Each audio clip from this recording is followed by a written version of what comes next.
الكوب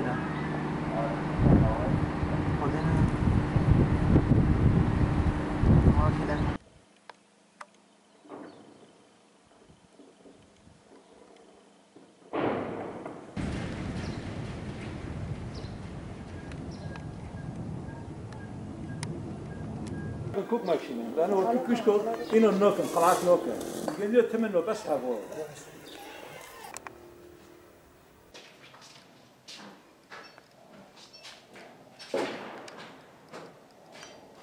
نوی من فاطمه طاهره ام فردا تاقو شیخ مقصود تاقو برخدانیه بی دو شاشید شباته یرش سرمدهات 27 کتیبه سرمدهاتن دوی داره تاقو شیخ مقصود ما بر خدا ما وکی گوتی بر خدا به هبینه و به تنبینه ما بر خدا ما خو به سرخست و دوی داره مثلا وکم کوچبریه دابین لسر ما رکت نبین خارن کن بی یعنی دکتر تنبین مستشفى تنبین و حتی یعنی دیسا ما بر خدا نیکر و 27 کردی بنا سر ما چون ما تاق شیخ مقصود رئیسگار بی وقت رئیسگار بی همش درجه در نکردن تجاره ما که گفتیم ما بر خدا و یعنی همین ما بی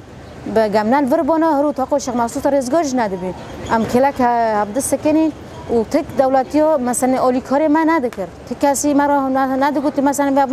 ملتی که عادی نه ام وقت ملتی عادی یعنی ما جتمی بر خدا معاون نکر یعنی سرویس تشتی یعنی تقریبا 6-7 ماه بر خدا ام به حسار دا بینجی نوجت نبی آوجت نبی کربشت نبی یعنی هر تشتک جمعت نبی یعنی مریض بر خدا حتی 7 ماه 8 ماه حتی تاق شیخ مقصود رئیسگار بی و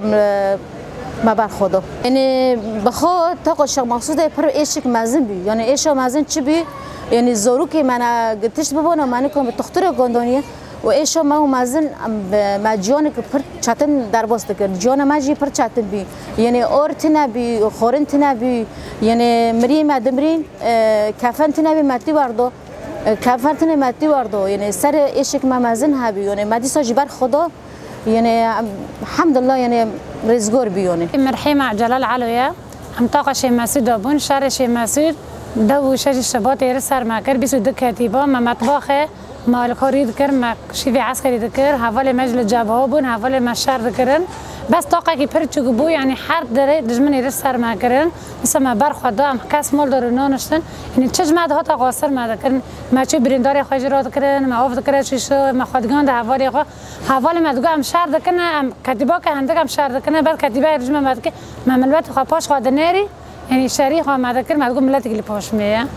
واني ما تيدا كور خابات ذكر لا موراني ما بلند بو يعني شخص ما تنقاسي دي تنابون بو يعني ما برخواد داي ما موراني خارج ذكر يعني حوالی ماجی کس مول داره نانشتن نه حوالی ما کس مول داره نانشتن یعنی هر کسی 7 سالی حتی 7 سالی چه جوان ها قاصد بکرن دولت شماسی دولت نظام المر نبود کاری و کلک مبو قاپیتم سر مردگرتن مع مردگرتن یعنی ما برخورد دو برخوردانی مردگرن دست بکی نبی من دجله مراده ام دست بکی شیخ مقصود ام بربین یعنی شیخ مقصود بر پر خوش بی پر گرینگ بی 25 کتیبه المر بین یعنی هجومی مکرن ابنوی جوان دندکم یعنی مکاری جوانه که هر جوانه هر طاقت ما خاکره ما گیره خستن کرن ما شاندن ای مطبخ یعنی مثلا ای جبهه قرصنه حرارت خاکره یعنی حتی امکانی معی چی که چه جوان چه جن جوان هم هابین و چه جوان هابین چه پرسکلیتی ملاک هابی ام کلاک سکینی ما مقاومه کر و حتی روجه دیسا مقاومه دکن یعنی ام برخدانیه دکن تجاری ام شیخ مقصود خو ام برنادن حتی نقطه خوین جانی مده های برای شهیدا برای سروکتی امتن برخدانی بکن امدل انتکاس لمرابه و ما گانبه ام برخدانی خوب زاروکت خوب و مال خوب ام گی بکن و چیز ما خواستن هات خواستن جی ام دیسا بکن